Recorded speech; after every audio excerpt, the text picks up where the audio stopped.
In this example, we look at conducting a hypothesis test for one proportion. Gun-related crimes are often in the news in Contra Costa County, which may lead you to believe that gun crime and homicide is on the rise. In fact, longitudinal data shows that gun violence and homicide has actually declined in the Bay Area since the 1990s. On our right is a graph starting in 2007 showing the data from 2007 to 2017, and we see the homicide rate fell for the whole Bay Area by more than 30%. And then we see the national fluctuations there. So the graph above shows the longitudinal data for homicide rates in the national US and the Bay Area. The Federal Bureau of Justice Statistics, which you can find online at bjs.gov, collects and publishes data about crime and the operation of the justice system in the United States. Using this data, a politician wants to make the argument that gun violence is less than 6% of criminal investigations. Let's investigate if there is good evidence for the politician to make this claim. So I highlighted the politician's claim here, the argument that gun violence is less than 6% of criminal investigations, because I'm going to use this in writing my hypotheses. The first step is always to determine the hypotheses. So we write the null and alternative hypotheses, both for the politician's claim, and then we're going to explain if the hypothesis test will have a left, right, or two-tailed p-value. So the first thing I do is define my proportion.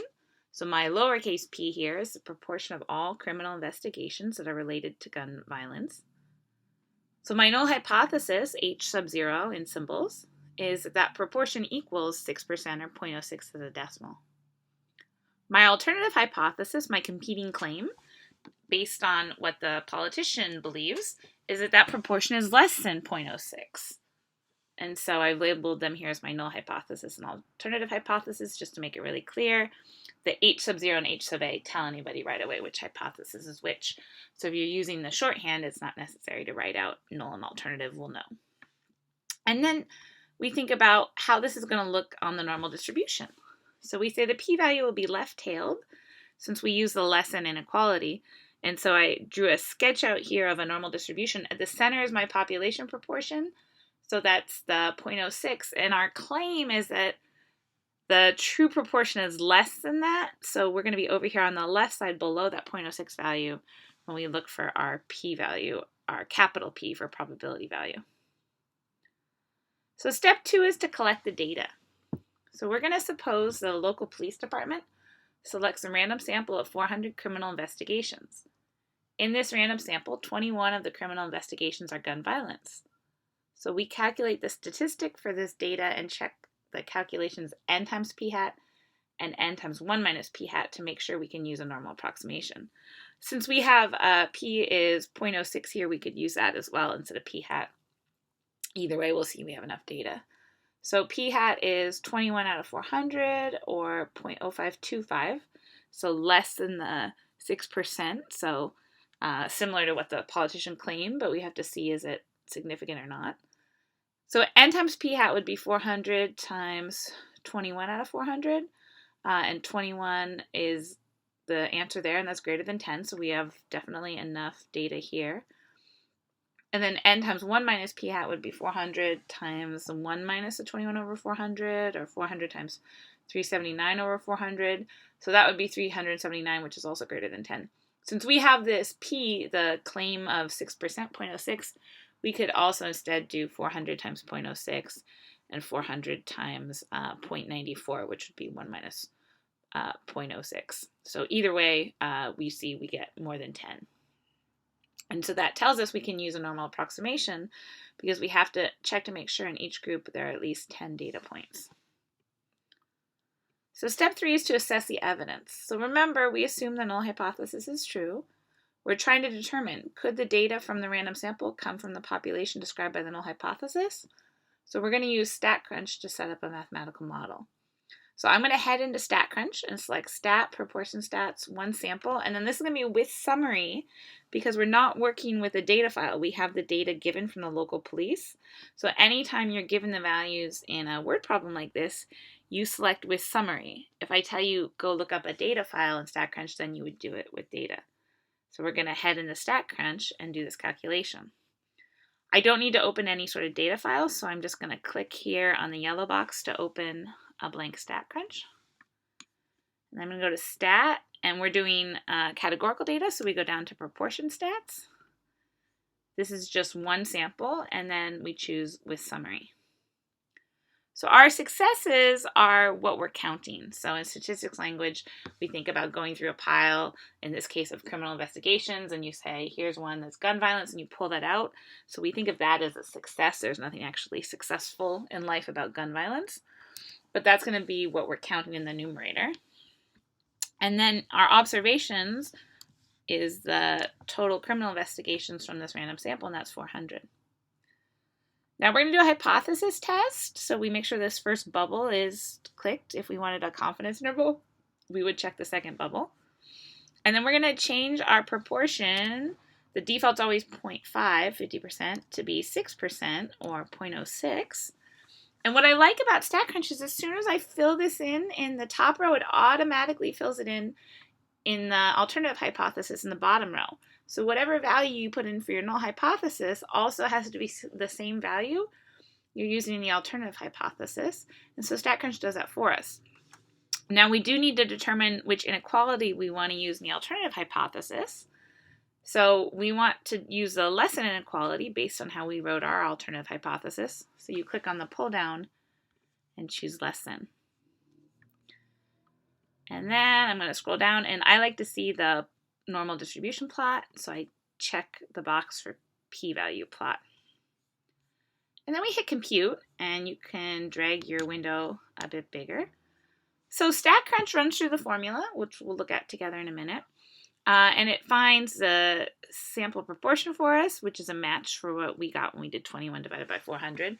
It also finds the standard error for us, the z-stat, and the p-value, and we'll go through these by hand together in a minute. But if we arrow over to the right, we can see the normal distribution graph is well drawn for us. So this would be harder to try to do by hand. So this is where we appreciate StatCrunch. And then that red area to the left is the capital P p-value. And so that is 0.2638. So here's also where we appreciate StatCrunch, because we wouldn't be able to do that calculation by hand. We'd have to use a table. So it's nice to have StatCrunch drawing the normal curve for us. So we're going to take our z-stat and our p-value and head back to record these over here. And so I've recorded the z-stat negative 0.6316. So this is how many standard deviations away our sample data is from that claim of 6% or 0.06.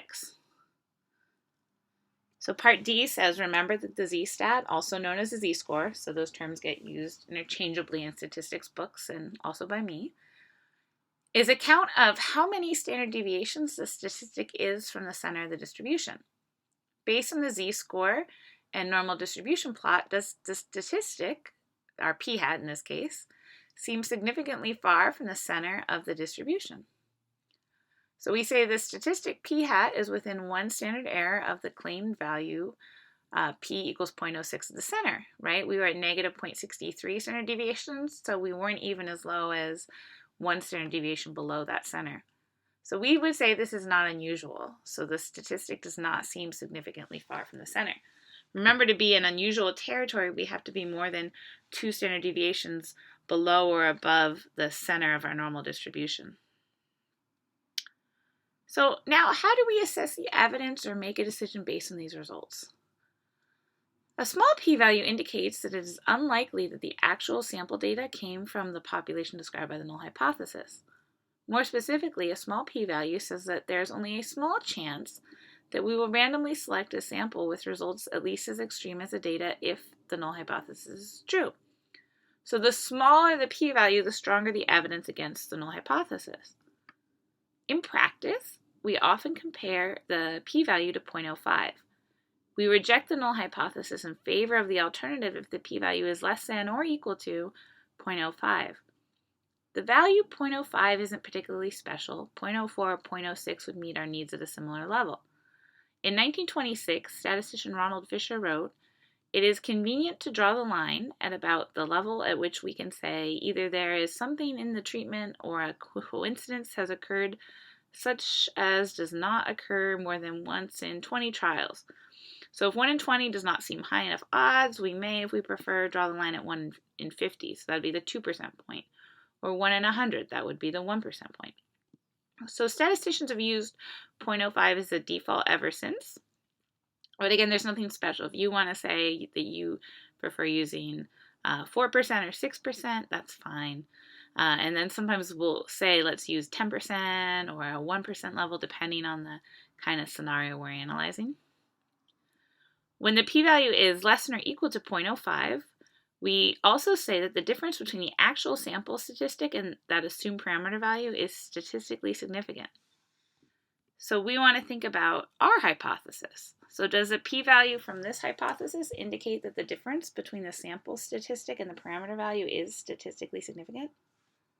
So the p-value that our statistic gave us when we put it in the normal distribution was 0.2638, or about 26%. So this is not less than that alpha equals 0.05, the significance level, also known as 5%. So we would say the difference is not statistically significant. And that matches what we noticed, that we were within 1 standard deviation, so we were not in unusual territory. For step 4, we need to state a conclusion. We want to compare the p-value to the 0.05 significance level, and then if the p-value is less than the significance level, that's when we reject the null hypothesis and accept the alternative hypothesis.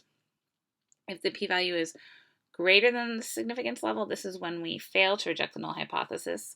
There's not enough evidence to support the alternative hypothesis. And then I put a note here, the conclusion answers our original research question. It focuses on the claim that is the alternative hypothesis. It does not say that the null hypothesis is true. We never get to say the null hypothesis is true. So we never accept the null hypothesis or state that it is true. When there is not enough evidence to reject the null hypothesis, the conclusion will say, in essence, that there is not enough evidence to support the alternative hypothesis. So let's state our conclusion. Since the p-value is greater than the significance level, right, our 0.26 area in the curve, our p-value, was above 5%, we fail to reject the null hypothesis. There is not enough evidence to support the claim that the proportion of criminal investigations that are gun violence is less than 0.06. So when you write a conclusion, you want to make sure that you're concluding in context. So in this case, I'm saying there's not enough evidence to support the claim about gun violence, so I've given a context to my failing to reject the null hypothesis. You don't just want to say fail to reject the null hypothesis, you want to give the situation. So in this case, criminal investigations. Another way you could say is that if the criminal investigations equaled 6%, if gun violence equaled 6% of criminal investigations, that we wouldn't be surprised to see results like this. The results are not unusual. So here in part G, I show how to check the calculations by hand. We can use these formulas. When you see that we're getting the same results as StatCrunch, you don't need to use the formulas every time. You can rely on StatCrunch. It's a good idea to make sure you don't make typos in StatCrunch, so if an answer comes out really wild, check to make sure that you input everything correctly in StatCrunch. And then, of course, you could also check by hand. But once you've checked by hand a few times, you can see that we can rely on StatCrunch to be pretty reliable for us. So the standard error formula is the population proportion. In this case, that's our claim 0.06 gun violence proportion of crimes. And we're going to multiply that by 1 minus p and then divide it by the sample size, which is n. So our standard error here, we do 0.06 times 1 minus 0.06, all divided by 400. That 1 minus 0.06 is 0.94, so we do 0.06 times 0.94 divided by square 100, and then at the end we're going to square root it. So in my calculator, I have to rotate to get to the scientific calculator when I use the phone calculator, so make sure you're rotating or using a stronger calculator that has a square root symbol. So I do the inside first, the 0.06 times 0.94 divided by 400, and then I use that square root symbol. And after rounding, I get 0.0119. I got exactly what StatCrunch got, so if you are in StatCrunch and you arrow back, see here where the standard error is given in StatCrunch, that's exactly what my calculator gave me Sometimes my calculator doesn't round as far as StatCrunch, and then I rounded it to 4 decimal places as our rule of thumb. So that's how I got the 0.0119 there. And then to find the z-score, the z-stat, we take our statistic, the p-hat, the sample proportion, and subtract that from the population proportion claim, the 0.06, and then divide it all by the standard error. So I did 0.0525, my p-hat, minus 0.06. I got negative 0.0075. It's negative because our sample statistic p-hat was less than that claim. And then I divided it by the standard error. It doesn't matter if you divide it by the rounded standard error or not. You'll get the same result to about the 3rd decimal place. So when I divide, I get negative 0.63, which, give or take rounding, is the same result as StatCrunch. So you can see we can always rely on the formulas by hand. Later on this semester, the formulas are going to get a bit more complicated, so you'll be happy just to rely on StatCrunch. But for one proportion, you're welcome to check them by hand as well.